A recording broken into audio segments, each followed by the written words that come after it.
nombre del Padre, del Hijo y del Espíritu Santo. Amén. Los hermanos, continuamos nuestra explicación, meditación sobre la historia sagrada. Estamos analizando brevemente el capítulo 19 de los Hechos de los Apóstoles, versículos 23 y siguiente. En las charlas anteriores hemos hablado que San Pablo empezó su tercer viaje de Jerusalén a Antioquía. De Antioquía visita las comunidades que había ya evangelizado para confirmarlos en la fe, y de ahí va a Éfeso, capital de la Asia romana. Y en Éfeso tiene, gracias a Dios, muchos buenos frutos, y ahí, como siempre, unos adversarios van a causar problemas. Y también en Éfeso se denunció, el error de la superstición, de la magia, de la brujería. Mucha gente había llevado sus libros para confesar sus errores y quemar esos libros que correctamente invocan al demonio. Y como mucha gente se bautizó, entonces va a causar problema a los negociantes de los templos paganos. Entonces de ahí viene un motín en Éfeso, motín de los plateros. Versículo 23 del capítulo 19. Pero hubo por aquellos días un alboroto no pequeño, es decir, muy grande, a propósito del camino del Señor, a propósito de la religión, doctrina cristiana que San Pablo está predicando. Este motín fue ocasionado por un platero llamado Demetrio, que hacía en plata templos de Artemisa o Diana, que proporcionaban a los artífices no poca ganancia. Entonces hacían imágenes del templo y los vendían. Y convocándolos, así como todos los obreros de este ramo, les dijo Demetrio: bien sabéis que nuestro negocio depende de este oficio.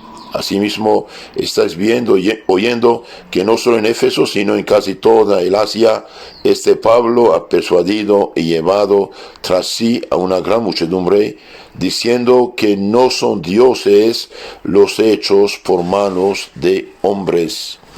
Claro que no son dioses, son ídolos, son figuras que pretenden ser dioses. ¿Qué enseña San Pablo? No son dioses los hechos por manos de hombres. Esto no solamente es un peligro para nuestra industria, sino que es en descrédito del templo de la gran diosa Artemisa, que será reputada en nada y vendrá a quedar despojada de su majestad, aquella a quien todo el Asia, el orbe, veneran. Entonces Demetrio hace su discursito, denuncia la evangelización. Al oír esto, se llenaron de ira y comenzaron a gritar diciendo: grande es la Artemisa de los Efesios. Toda la ciudad se llenó de confusión y a una se precipitaron en el teatro, arrastrando consigo a Cayo y Aristarco, macedonios, compañeros de Pablo. O sea, San Pablo no está, agarran dos compañeros suyos. Quería Pablo entrar allá, pero no se le permitieron los discípulos.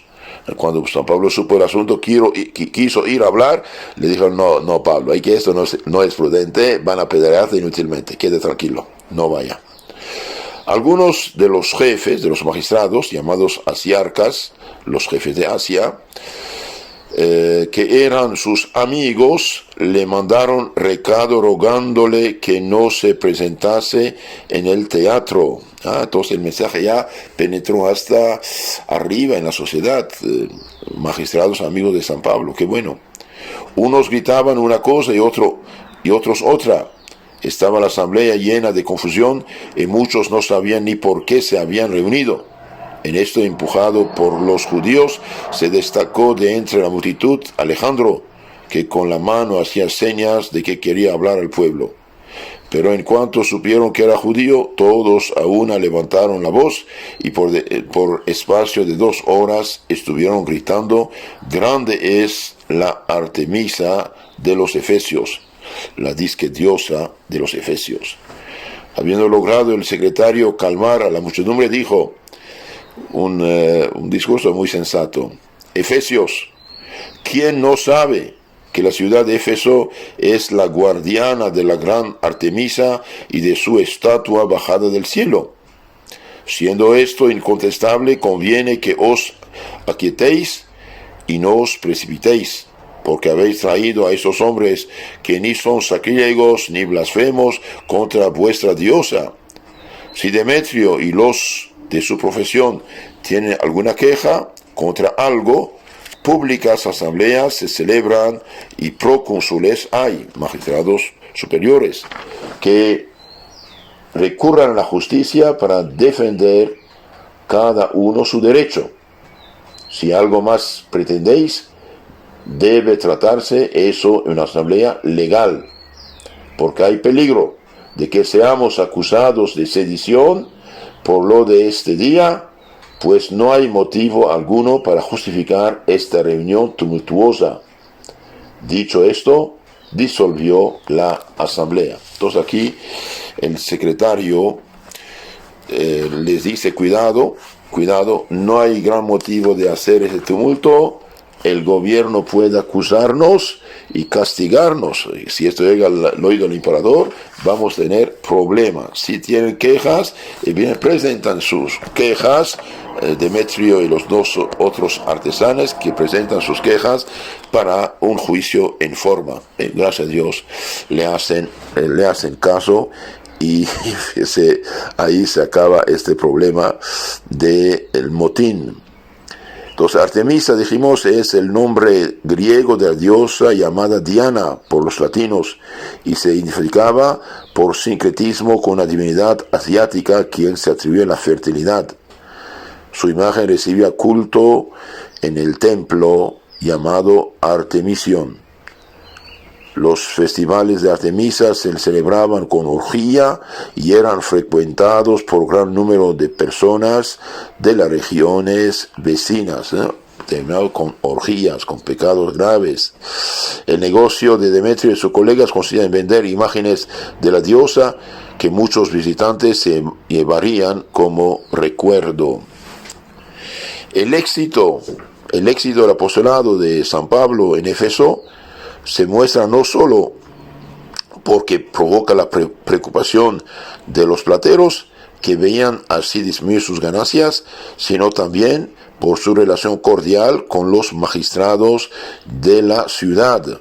Entonces los magistrados son amigos de San Pablo y dicen de no presentarse para no causar problemas. El texto pone en contraste la actitud interesada de Demetrio y los plateros con la actitud ponderada del magistrado, que hace un discurso muy sensato. En las palabras de este se puede percibir que la bondad del mensaje cristiano es capaz de impresionar favorablemente a quienes lo examinan con buen sentido. Contrastes semejantes se reflejan en una antigua apología cristiana, en la epístola a Diognetos, número 5. ¿Qué decían estos cristianos al defenderse? Bien, los cristianos, dice ese texto, los cristianos, obedecen las leyes establecidas y con su modo de vivir superan estas leyes, aman a todos y todos los persiguen. En efecto, el Evangelio manda amar a los enemigos. Se los condena sin conocerlos. Es verdad, mucha calumnia.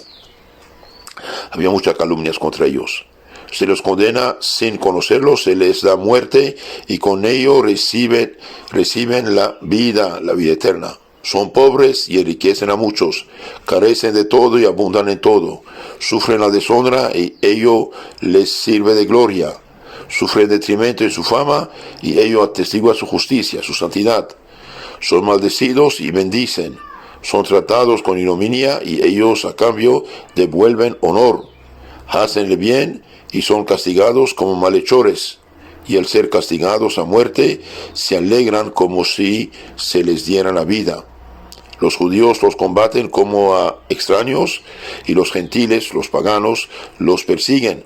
Y sin embargo, los mismos que los aborrecen no saben explicar el motivo de su enemistad. Han escuchado unas mentiras, unas calumnias, y piensan que esas calumnias son verdades. Para decirlo en pocas palabras, los cristianos son en el mundo lo que el alma es en el cuerpo. Entonces aquí este texto dice que los cristianos no hacen fechorías que merecen ni odio ni rencor y mucho menos la muerte.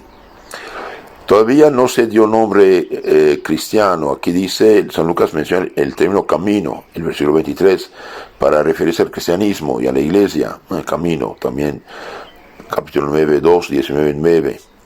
Probablemente era término bastante usado por muchos cristianos de la época, el camino de Cristo.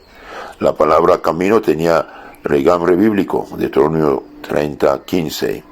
Con el significado de conducta moral religiosa e incluso de norma de conducta.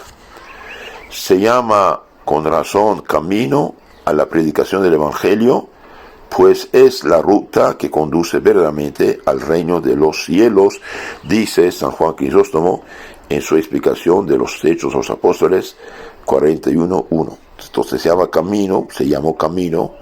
El cristianismo, la religión de Cristo, el mensaje de Cristo, se llama con razón camino a la predicación del Evangelio, pues es la ruta que conduce verdaderamente al reino de los cielos.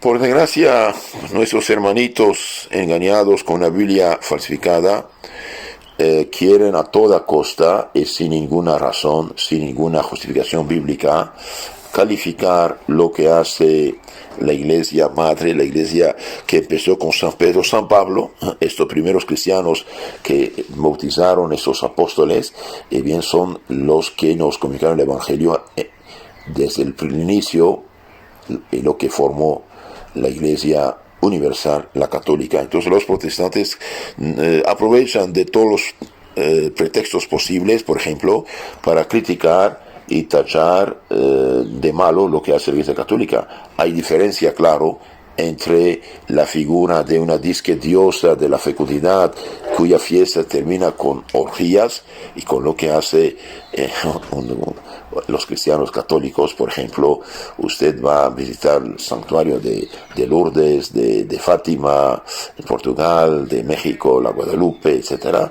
Y bien, hay un montón de confesionarios donde la gente va a llorar sus pecados, confesar sus pecados, pedir perdón a Dios y restituir lo robado, por ejemplo, la justicia, reconciliarse con sus enemigos, dejar de traicionar a su esposo o a su esposa, de hacer fechorías y medias. Entonces, si uno lleva, por ejemplo, la imagen de la Virgen, de cualquier denominación que tenga, la Virgen de Fátima, de Lourdes o de esa misma Virgen María, a tacharla de ídolo, no señor, usted está totalmente equivocado, no tiene nada que ver. Sí existió y existe una mujer llamada María, Madre de Jesucristo nuestro Señor.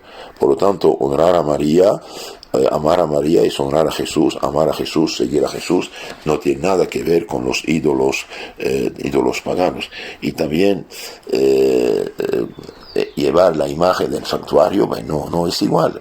Lo que hacen los paganos era equivocado, por eso es condenable. Pero lo que hacen los cristianos viene del Evangelio. Entonces San Pablo va a evangelizar bastante Éfeso y dejará ahí como obispo, como lugarteniente, a Timoteo que será guardián del depósito de la fe, o Timoteo guarde el depósito, dice San Pablo, 1 Timoteo 6:20.